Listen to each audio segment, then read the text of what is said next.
Assalamualaikum warahmatullahi wabarakatuh. Kami di sini dari kelompok 4 ingin mempresentasikan hasil diskusi kelompok kami mengenai topik persaingan dalam perekonomian global. Kelompok kami terdiri dari 3 orang, yakni saya, Lailatul Fazria. Nama saya Devin Nurjana. Nama saya Delita Trucikaho. Persaingan produk di pasar global dari web kemenperin.go.id atau Kementerian Perindustrian, yang sumber infonya berasal dari Kompas. Dalam artikel ini, pemerintah meningkatkan peran pelaku usaha mikro, kecil, dan menengah dalam kegiatan ekspor nasional. Terkait upaya itu, produk UMKM perlu dirancang agar dapat memenuhi standar ekspor, apalagi di pasar global. Produk UMKM bersaing dengan produk serupa dari negara-negara lain. Menteri Koperasi dan UKM Teten Masduki berkomentar pada tanggal 14 Januari 2020. Sementara di dalam negeri, produk UMKM juga harus bertarung melawan produk impor yang dengan mudah masuk lewat e-dagang atau e-commerce. Dan untuk produk yang bisa lebih murah 40-60% dari produk lokal, katanya dalam rapat kerja Komite 4 Dewan Perwakilan Daerah. Teten menuturkan peran ekspor dan substitusi impor akan ditingkatkan. Langkah ini terkait upaya mengurangi defisit neraca transaksi berjalan. Dalam neraca pembayaran Indonesia yang dirilis Bank Indonesia, neraca transaksi berjalan triwulan 3 2019 mengalami defisit 7.665 miliar AS. Adapun sepanjang 2018, besaran defisit neraca transaksi berjalan 30,484 miliar dolar AS atau 2,93% dari produk domestik bruto.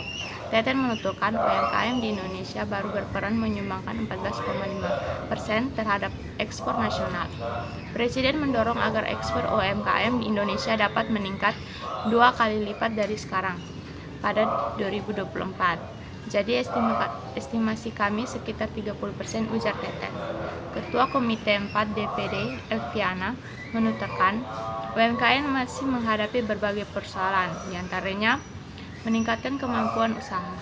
Aspek itu diantaranya menyangkut kualitas dan kompetensi SDM yang masih rendah dan minimnya pengetahuan kewirausahaan, ujar Elviana. Sebelumnya, secara terpisah, Menteri Perindustrian Agus Gumiwang Kartasasmita mengatakan 1 dari 7 permasalahan sektor industri di Indonesia berkaitan dengan industri kecil menengah. Demikian isi artikel tersebut. Saran atau solusi yang saya dapat berikan terkait artikel ini adalah peningkatan kualitas SDM. Mengapa kualitas SDM sangat penting? Karena dengan kualitas SDM yang bagus, pengetahuan akan berwirausaha akan lebih baik, sehingga usaha yang dijalankan pun akan berkembang lebih besar dan dapat membuka lapangan pekerjaan serta meningkatkan peran ekspor impor. Di Indonesia, sumber daya alam sangatlah melimpah, namun sayangnya belum terlalu banyak masyarakat Indonesia yang dapat mengolahnya dengan skala besar karena pengetahuan yang kurang dan alat penunjang produksi yang tidak memadai. Oleh sebab itu, harapannya warga Indonesia yang menuntut ilmu atau bekerja di luar negeri dapat pulang ke tanah air untuk menerapkan apa yang telah mereka pelajari. Seperti contohnya, larangan ekspor biji nikel. Pemerintah Indonesia membuat larangan ini agar memberdayakan nikel menjadi bahan baku untuk membangun industri baterai dan kendaraan listrik dalam negeri. Pengembangan pariwisata di Indonesia sejalan dengan program pemerintah dalam menggalakkan pariwisata sebagai penambah devisa negara di luar sektor migas. Program pengembangan pariwisata yang direncanakan sejak tahun 1988 diharapkan mampu menarik kehadiran wisatawan domestik dan asing yang pada akhirnya akan mendatangkan pemasukan bagi keuangan negara.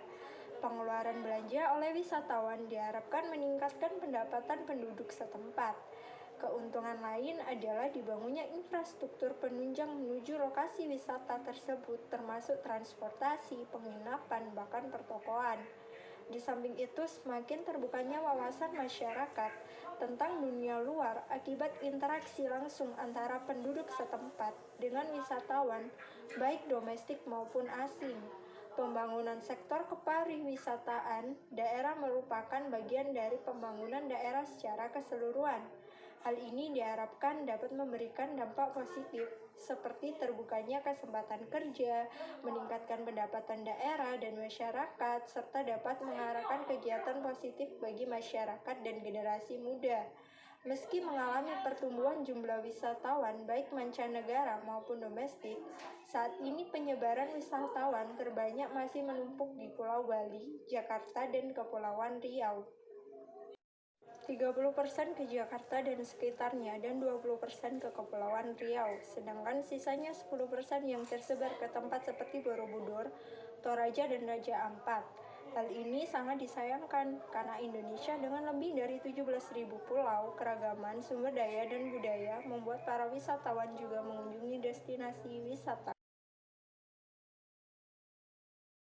Produk memperkenalkan kesamaan jenisnya di suatu produk yang berarti apabila suatu produk atau barang memiliki kesamaan dalam fungsi kegunaan dan harga dengan produk lain-lainnya, maka itu dapat dikatakan produk-produk tersebut terdapat dalam pasar yang bersangkutan sama, sedangkan dalam pasar geografis dapat diartikan bahwa lokasi penyebaran atau peredaran suatu produk dan lokasi pelaku usaha dalam menjalankan usaha yang di dalam terdapat persaingan usaha dengan pelaku dalam jangkauan geografis yang sama. Pasar yang bersangkutan adalah sebuah konsep yang dilakukan untuk mendefinisikan tentang ukuran pasar dari sebuah produk.